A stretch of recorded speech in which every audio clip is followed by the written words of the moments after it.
In case you haven't heard, Fox announced that they are going to acquire Roku outright for about $22 billion later this year if federal regulators approve it, which probably will.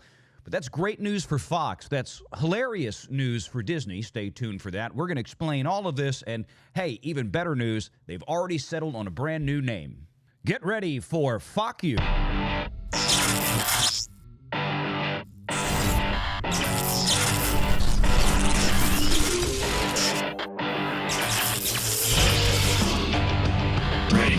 Online. Well, wouldn't you know it? Here we are once again, and another story where effectively the Walt Disney Company has capital funded one of its rivals out there in Hollywood through, well, the ego of Bob Iger. And of course, today we're talking about Fox buying Roku. No word on exactly what the name is yet, but if you saw the intro, it might be funny. Let's see if they do it. They probably won't, but it's fun anyway. You know, we're talking about $160 a share for Roku. And Roku just a few years ago was clocking in at somewhere, if I'm not mistaken, around $400+ per share. I remember advising clients that wanted to get in on it while it was really hot. I said, I've got a lot of skepticism on this. Don't do it. Some of them demanded that we do it anyway. It didn't work out. It didn't work out at all. But here we are to this day. Fox is coming in. We're going to talk about today why I think that this is a very, very, very brilliant move by the Fox Corporation. And believe it or not, I think it has a lot to do with what's going on right now with Paramount and David Ellison, because that opened up a window for the NFL, one of the biggest programming partners for Paramount and CBS, to come back in and renegotiate terms. And that has also opened up a window where the NFL is now soliciting other partners like Fox, who can absolutely 1,000% ill afford to lose the NFL contract because it would be effectively a financial death nail for them. I think this is going to turn things around for Fox now having a massive streaming apparatus with which to deliver, because this is something the NFL certainly has been looking for. And one of the reasons that they are trying to compel a contract rebid on an interim basis, meaning that there's no necessity necessarily for Fox to do this, but they're trying to make inroads out there to do this to get more money now rather than waiting several more years. The great news is today, and I am totally thrilled for this. It's been a hot minute since we've gotten to do this.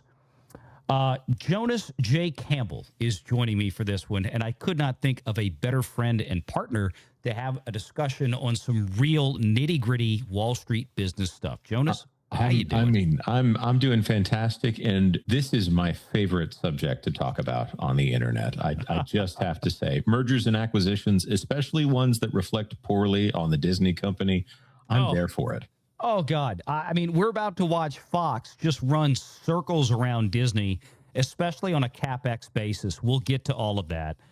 Jonas, I want to pull this up because we have a great article here recently from thatparkplace.com. Of course, if you guys are not checking out thatparkplace.com each and every day, along with, of course, geeksandgamers.com, you're missing out on all the news that actually matters. But here we have an article here. Fox beats Disney to the streaming punch with a bid to buy Roku.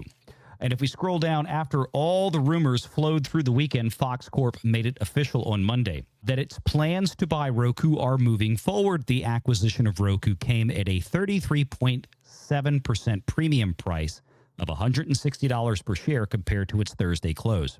The deal breakdown is equivalent to $96 in cash, and the balance in Class A common stock for each Roku share, which basically amounts to one share of Fox. So $96 in cash plus just a hair shy of one share of Class A Fox stock. Even with the ownership split, Roku shareholders will retain about a 27% ownership under the deal. It marks a major investment into the set-top box and smart TV market. Kids, remember those words, because that is a differentiator here in this argument for Fox, as it seems to pivot to a larger market than just media production. In fact, it adds many layers of distribution, making Fox a major player in streaming for a fraction of what the Walt Disney Company has paid to be a minor player. Jonas, let's talk about that. Fox was acquired, at least the film and television studio, by the Walt Disney Company back in 2018 for a record sum of just over $70 billion. A record at the time. At the time, indeed. And even considering inflation adjustments, it still seems a relatively excessive sum. He overpaid. He overpaid by about $40 billion. Wall Street analysts to this day still look back at this and say, what in the holy was Bob Iger thinking with this? I mean, it was absolutely ridiculous. And we have chronicled here in our little small corner of YouTube, the last several years, especially since post-COVID, that Disney has done next to nothing with the Fox assets that they've acquired, the most lucrative of which for Disney to this point in terms of positive cash flows has been the share of Hulu, but it wasn't done there. They still had to buy out another 30% of Hulu from Comcast, which then famously used the money immediately to turn around and accelerate and complete the production of Epic Universe, which is now taking Disney down a peg in Orlando, their hottest market. Right. The short version of that, since we can talk about the theme park and what they did to the theme parks to try to fund Disney Plus and all of this here, it was the cash cow for everything. But Disney is down 1% over the last 3 years in theme park attendance in their key market of Orlando. Yep. And Epic Universe was a 10 to 20% rise in attendance without cannibalizing any of their other parks for Universal. Key numbers. Absolutely. That's the big thing. And going forward, we've seen news this week where Disney is talking about, Caroline Reed broke a story in the last 48 hours, I believe, where Disney is set to open another gate in China. China. China. I believe the story. Two, yes. I think that is a move to try to move this stock price. Yeah, which it won't. If history is a guide, it won't. I mean, the Walt Disney Company has been arguably one of the worst, if not the worst, stocks to own on the blue chips, the Dow 30, in the last 10 years. It's been an absolute metric screw up beyond belief. But when Disney gave Fox that $72 billion, within about 18 months, Fox turned around and made an acquisition. And that acquisition was Tubi. Tubi, that's right. Tubi, yeah. $440 million to acquire what today has now become one of the most competitive things in the FAST market for the free advertising-based streaming service. This is the first name in free ad-supported streaming right here. Tubi is the one that you turn on like regular television. This is the one, I think it's got all of the seasons of Power Rangers and Super Sentai on it. This is the one where people, if you log into a Roku when you go into a vacation house, you don't have to log into Tubi. Tubi just shows you the ads. Sure, they'll do the personalized ads, but this one was less than $500 million. And it was already eating Disney's lunch. Tubi itself was very close to beating Disney Plus in streaming numbers. And they don't have ads on Disney Plus, or didn't have significant ads at the time. Yeah, I mean, it's genuinely something that's a spectacle to behold. Fox, and this is the key takeaway from this, Fox has been very patient, very, very patient when it comes to entering the streaming space. And let me throw this out there. You know, Fox One has become a recent thing. It doesn't have that many subscribers. But here's the kicker. When you look at Fox One, this is the difference. And I had to look it up because I was pretty sure about this, but I had to verify. No, indeed, Fox One does not produce any original or exclusive content specifically for the service. Meaning that when you consider Disney Plus, for all of the last 7 years that it has been in existence, they have spent $25 billion, I think, or thereabout, in original content programming. They have just now, in the last year, finally reached a point of positive cash flows quarter to quarter. And if you recall, Disney Plus has largely achieved that or at least I should say Disney streaming as a whole, not just Disney Plus, because they've always buried it behind Hulu, which has been profitable. But they've achieved that net positive cash flow result by doing what, Jonas, more than anything? Cutting everything. Cutting everything. Cutting Star Wars, cutting Marvel, slashing all the original major quote-unquote core IP that Bob Iger has been heretofore so reluctant to release into the third-party ether for actual real positive cash flow, something that their competitors have been wise enough in the last 7 to 10 years when it comes to streaming to actually do. And of course, we have long extolled the virtues of Comcast Universal in their model, and Sony in their model, Lionsgate in their model, and on and on and on. Even Paramount and Warner Brothers have opened up the spigot in the last few years for third-party streaming because they realize, you know what, our own proprietary streaming service ain't the end-all be-all, and we're absolutely stupid if we don't go grab free money for stuff that is just dead air on our own streaming services. But now we're talking about Tubi that Fox got for $440 million, which now has a vastly higher capital value. There's no question that Tubi today, if it were to be sold by Fox, would be worth billions and billions of dollars. Roku is a bit different. Roku has its own channel. It has its own physical devices. It's the probably, besides the Amazon Fire Stick, probably the most preeminent competitor to, say, an Apple TV box, which I'm a big fan of. But at the same time, you combine that with Tubi, and you're going to have a force to be reckoned with. Yeah. Looking at this, if I can just say this, say it's the 1990s, and you're looking at Disney Plus versus the Roku channel and Roku at all here. Which would you rather own? Would you rather own for $70 billion the worst store in the mall, or for $22 billion the entire mall? Yeah, that's it. That's a great analogy. And to put that into perspective, and we talked about this earlier, Jonas, take a look at this. You've got Disney sitting there at 5.3%. Throw out Netflix, they're in a league of their own, okay? And it's going to be a long time before anybody approaches them. YouTube, a league of its own, and I continue to argue that I kind of hate the fact that YouTube is even in this number. I understand why they are, and I'm not trying to knock the consumption that they have by the average Joe out there. But YouTube, if you were to segregate the kind of non-professional user-generated content, the stuff like you're watching right now, me and Jonas kind of opine about this stuff, you take that out, YouTube kind of isn't in there. That being said, and when it comes to professional programming, Netflix is a king. Disney is right behind it. But that Disney, that asterisk next to it, includes Disney Plus, Hulu, and most notably, ESPN and their new premier product, which I will say the data that we're looking at here, just to be fair, is for March of 2026.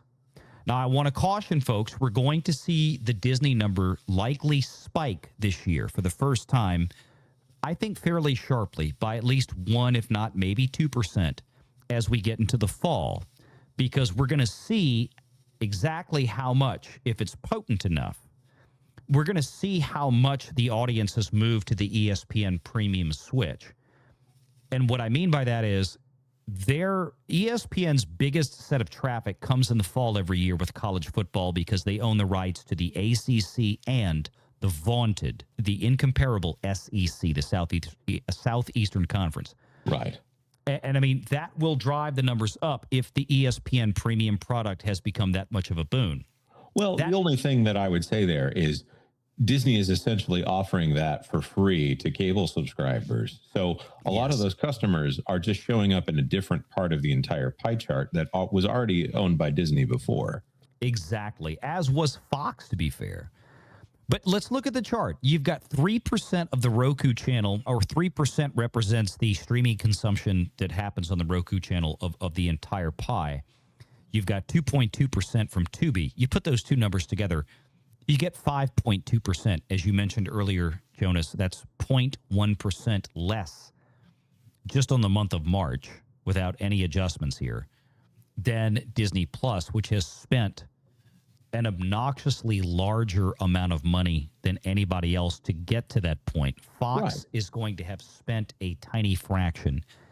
Disney spent $70 billion to get Fox and the share of Hulu that they owned, and then another $10 billion to get the remaining share from Comcast Universal. And then when you throw in all of the original content they have produced for Disney Plus just to get to this point, and for Hulu, which is even more, we're talking about tens of billions.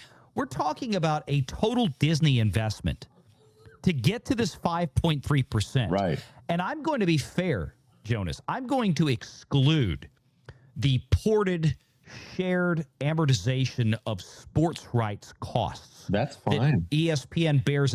We're talking about nearly $100 billion that Disney has spent to buy its way up to that 5.3, and for those, Fox will spend 20.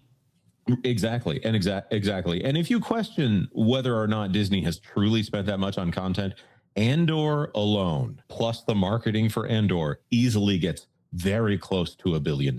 Shockingly close to $1 billion for a show that almost no one watched. Yeah, that's just it. It's legitimately stunning to me to see what's going on here. And this is a testament to, again, the patience, the resolve and patience of the Murdochs, in this case, Lachlan Murdoch, who runs Fox now, to get to this position. And I think this is going to put them in a great position with the NFL later this year, who is obviously going to compel them to do a midterm renegotiation of the contract. Because the NFL, like most sports leagues, are looking for streamers. They're looking for tech companies. The NFL wants to break out more to the Googles and the Netflixes and, dare I say, the Apples, and so on and so forth. Now, Fox gets to come into the negotiating table and say, hey, look at what we just did. You guys don't need to go shopping anywhere else for the NFC, which is the contract that Fox owns.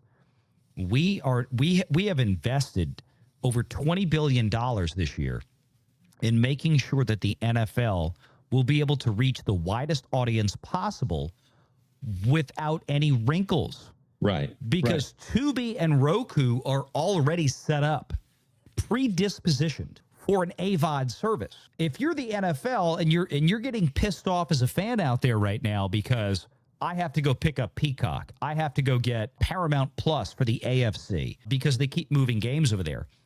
The news is that Fox doesn't have any immediate plans right now to radically alter at all the construct of Roku and or Tubi. Now, eventually, these two streaming services will coalesce to find economies of scale, because there's no sense in having Fox running two FAST or AVOD services separately from one another. This is probably going to look like the Disney Hulu thing, where they eventually merge the tech and the administration of these two different counterparts into one, because it'll save them billions of dollars over the course of just a few years, I'm sure. Right. Let me point out that this will become a different arms race in the industry here, because if Tubi folds into Roku, or Roku Channel, I should say, because Roku Channel is a different thing within Roku. Roku Channel is their free with ads platform. If Tubi and Roku become the same thing, first of all, you'll have a merging of two very substantial libraries. That leaves another one called Pluto, which is currently owned by Paramount and Warner Brothers. Yes. Now, there was a call by, I think maybe, don't forgive me if I get this wrong, Lightshed, but Rich Greenfield, I think, was calling for Pluto to be folded into Paramount Plus. I actually don't like that idea myself. I like these things being separate. I like the idea of nobody having an idea whose content they're watching on this. But keep the name and make it a gateway drug, right, into the premium tier where you right, your first season of Landman or your first season of Yellowstone or whatever. So the free with ads thing, I think that this is the key part of the market. And Fox One doesn't have to have any of this content on it in order for this to all work perfectly. Yeah. Fox One, I think some Fox Nation stuff is on there, and then they can start to seriously get into sports if they want to. But without the considerations of what they can do with sports and access, this is already a great play right here. This is something to where they have the discount but quality model that everyone knows in the space. They are becoming the Kleenex of set-top boxes. They're not the premium with Apple. They're not to say they're wiping up snot, but they're just taking over the name Tissue. It's being replaced by the brand name. Exactly. They will become the master brand in the space. Forgive me for not saying that in the most clear way. Which, by the way, if it is clear, I think you're in good shape. You want to avoid greens. So, yes, indeed. Even Google exited the set-top box space because it wasn't a lucrative thing for them to do. Apple has their own reasons for doing it, and Roku seems to own this across the board. And here's the thing. My final thought on this, Jonas, is going to be that I think the move by Fox was brilliant, and I think it's absolutely the lowest path of resistance that they could have, or anybody at the Roku could take in this case. I think the only other real player here, or two players, could have been Apple or Amazon. The problem with Amazon is that I think that would have raised a lot more regulatory scrutiny, because Amazon, like Roku, also makes physical devices for delivery. And that's a key component here for the argument. Fox does not make their own sticks or boxes or television sets. Roku does. Amazon does all the same thing that Roku does. I don't think Amazon would have been allowed to consume Roku because of that reason. You look at Apple TV, I think the same argument would be made there. Apple makes their own devices to deliver a point of service like Roku does and like Fire Stick with Amazon does. So I think Fox buying them up makes this really clean and really easy for regulators, to where there's not a whole lot here to really dig into, because Fox doesn't already have its own proprietary devices and whatnot. So that being said, final thoughts here on what's going to happen. I've said this many times, and I'll say it again. Rupert Murdoch, I think, is a genius. I think he saw Bob Iger, and he played him like a fiddle. I think that he saw a man who went from company to company paying astronomical sums, and he arranged a lunch with Bob Iger, and he wore his best outfit, and he batted his eyes at Iger and said, "Oh, I do declare, I don't know what I'm going to do with all these legacy." I got to say it as a guy from the South. I'm sorry. Exactly. Yeah. I do declare, I don't know what I'm going to do with all these legacy TV assets.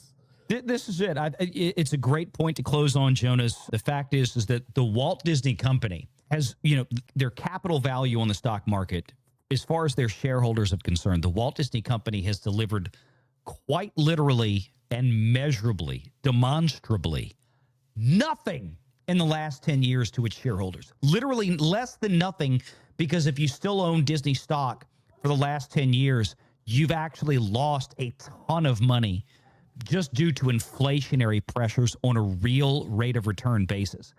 But at the same time, the reason that's happened is because the Walt Disney Company has quite literally paid for all of its biggest competitors to beat the ever-living out of them. I really can't disagree with that. The $70 billion that they spent to purchase Fox, if you look at the share price, it is not reflected in the share price of the Disney company. None whatsoever. None whatsoever. It's like they just gave $70 billion away, and quite literally nothing of value was added. And Wall Street has apparently been adamant about that since 2018. Make sure you're subscribed to Valiant Renegade and join us every Sunday at 6 p.m. Eastern for the live show.